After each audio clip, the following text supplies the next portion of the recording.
Hey, Nick, I know before the season you have the meeting with each player about their role. When a role changes during the season, especially when it decreases, how do you handle that?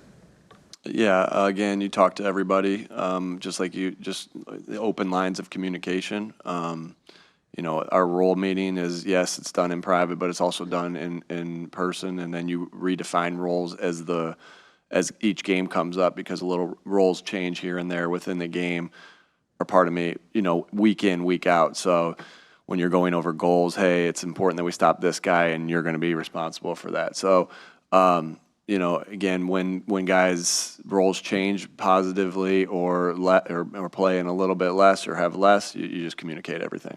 We haven't really seen Jalen be held back for load management before. What was behind that on Wednesday? Yeah, he's dealing with it was on the injury report, dealing with the ankle, and just making sure we're precautious with everything. What's wrong with the ankle? He wasn't on the ankle. I'm sorry, Jalen Hurts. It was an ankle? What's that? It was the rest. That was the rest, yeah. Okay. Yeah, sorry. No problem. I thought you were talking about something else. All right. Is Jalen dealing with an ankle problem? Now rest. When it comes to that role, to sort of follow up, everybody handles it a little bit differently. So how much does that come into the fact that you have to learn the personalities and figure out what button to push?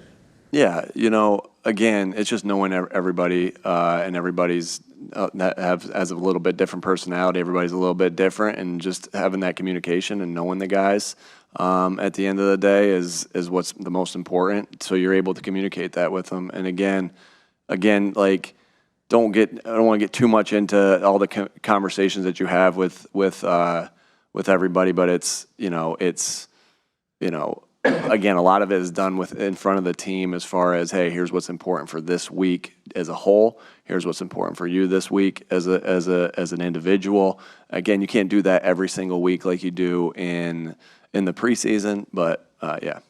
How has motion helped? I know motion in the past game obviously will give the quarterback a lot of pre-snap tells, but in the run game, especially the read part of it, how does the motion help an offense and a quarterback? Yeah, again, it just puts deception into the defense's mind, not giving them the same look, and so they have to recognize different formations and adjust on the fly. When it came to those decisions for like rest and everything else, with it being a short week the following week, how do you balance that, like knowing that you still want to go?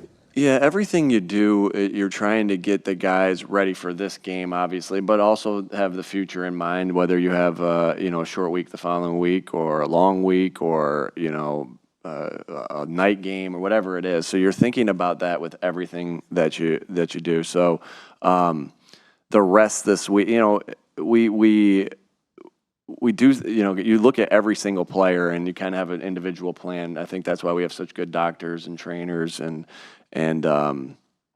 also strength staff, because everybody has basically an individual plan. But and even today, what will we do at the end of practice? That's kind of how the practice goes, right? How are we feeling? So something could turn into a jog through. So everything, you have these contingency plans on everything.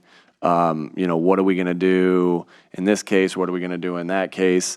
And so, yeah, every little scenario has a contingency plan. And then we will, we'll see how the game goes, see what Monday's going to look like. Will we bring the guys in? Will we practice later in the week? All those things are discussed. And you go off your plans that you've done prior to that as well, and kind of just adjust those as you go. Nick, we learned that Lane and a couple offensive linemen came to you during the bye week and expressed their desired direction for the offense. What was that moment like from your perspective?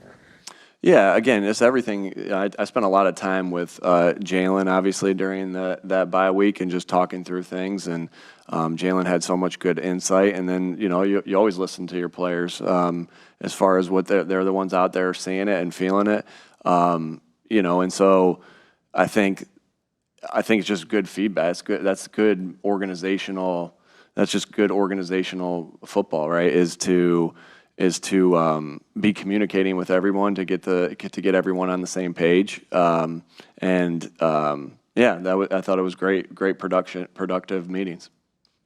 Why do you think the Cowboys, it's such a drastic change from one way to the other, 8-0, they dominated home last year. Now they've really struggled on. What have you seen on tape that makes them so different this year? Yeah, I think this is I still really have a lot of respect for this football team. They got a lot of good players. They got good coaches, and we're gonna have to be on it. No, going up there into a difficult place to play and be on it.